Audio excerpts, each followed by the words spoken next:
Hi, my name is Tia, and I'm a senior at the University of Washington. Before I came to college, I was so excited. I had heard all these things about it being so much fun and being the best time of my life.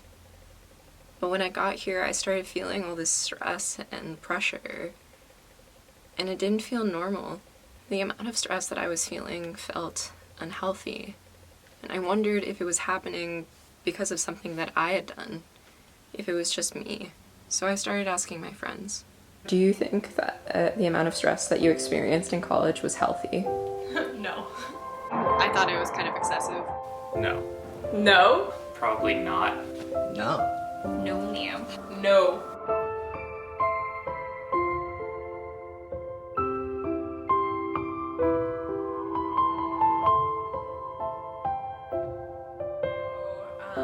It's been kind of an emotionally difficult college experience, but it's also been really fun, and I was expecting it to definitely be enlightening, but not as stressful. I just wasn't necessarily warned about how frustrating it would be.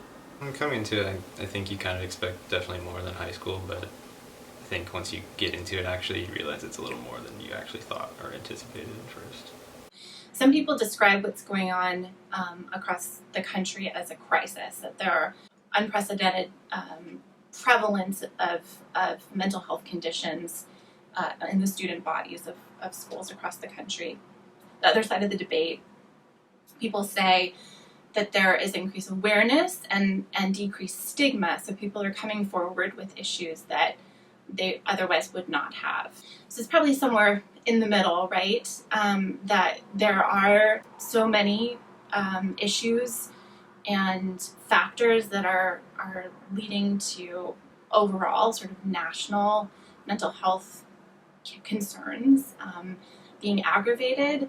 Young adults are especially kind of vulnerable and may not have the support structures in place or stability to be able to be as resilient as maybe they would like. And the pressures are more and more intense. You know, like this is a really competitive environment and increasingly competitive every year. Why do you think it's that way? A lot of it is because it is so competitive to get into your major once you're here, and then like to get into professional school or graduate school like afterwards. Just how competitive everything is. Like, you don't really feel like you're working with classmates, you feel like you're working against them. And the fact that no one is really transparent about their stressors, and like the fact that they're going through the same ups and downs as you are, but they like try to pretend like no one else is feeling that way.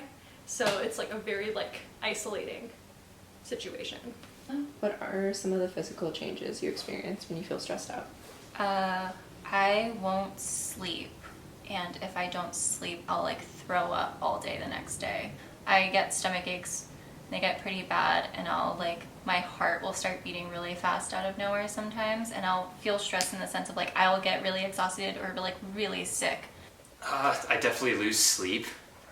That's probably the biggest one, and I guess like as a consequence of that, just kind of more irritable and not really thinking things through like I should, which hurts studying, which leads to more stress, so it's kind of a little cycle. With a stress response, you can talk about acute and chronic stress, but generally speaking, we're talking about the fight or flight nervous system. So you're going to talk about epinephrine, norepinephrine, and cortisol. When you're acutely stressed, being chased by a bear or something of that nature, you're going to want your body to react in a way where you're not resting and digesting. So you want your pupils to dilate. You want your muscles and your blood pressure to actually increase, to kind of get you really fired up and ready to go and get you able to either fight or fly away. So similarly and conversely to that, because you're not resting and digesting, blood gets moved away from all of your internal organs, the ones that need to be functioning when you're not in an acutely stressful scenario.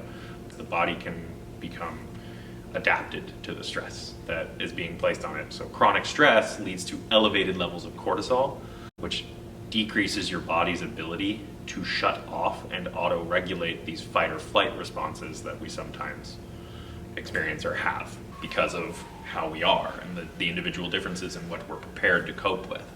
one person's sky falling down is another person's Tuesday. And what about your professors? Do you feel like they really get how stressed out you are? No, because I think the professors think about their own class without thinking about other classes that students may have. Okay. So they don't really factor in all the possibilities. What do you think your parents' opinion of your stress is? It took me a while to explain where the stress was coming from. They didn't really like get what was happening. I feel like my parents don't quite understand it. Like when they went to college was like a couple decades ago. Things were pretty different. I feel like I do a good job of not really showing how stressed I am. So they probably don't really know. I feel like a lot of people at UW, they just sort of like don't really talk about it and pretend that it's fine. But obviously that's not true. When we were going to school was a lot less expensive, housing was a lot less expensive, and like you say, politically things are more turbulent, I'd say, than they were when I was going to school. Just things are so competitive, and social media makes it more competitive. It's just a different time.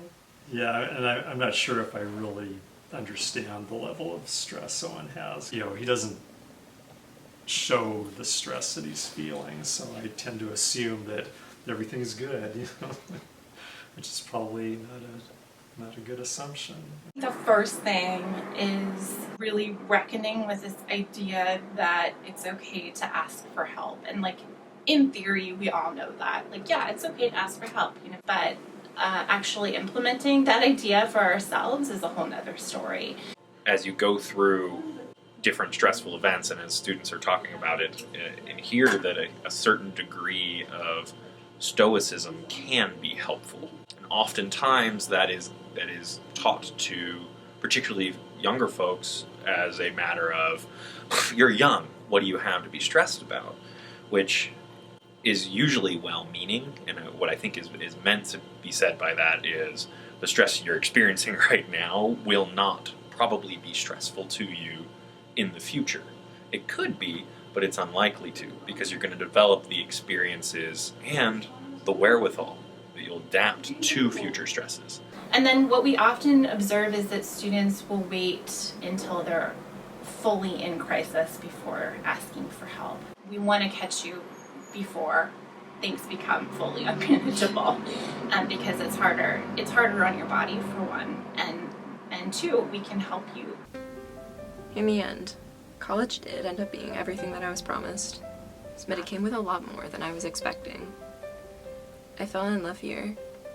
I met my best friends here, but I also learned a lot about myself and my needs, and it was a harsh learning curve. It's figuring out how to balance my mental health and school and social obligations, and every part of the messy life of being a student. In the end, I wouldn't change anything about my college experience, because it got me where I am today. But for the future, students like me need to know what they're getting into. And more importantly, they need support. From friends, from family, from you. Learn more about stress and other mental health problems the students in your life might be facing, and more about how you can support them, even if it means supporting yourself.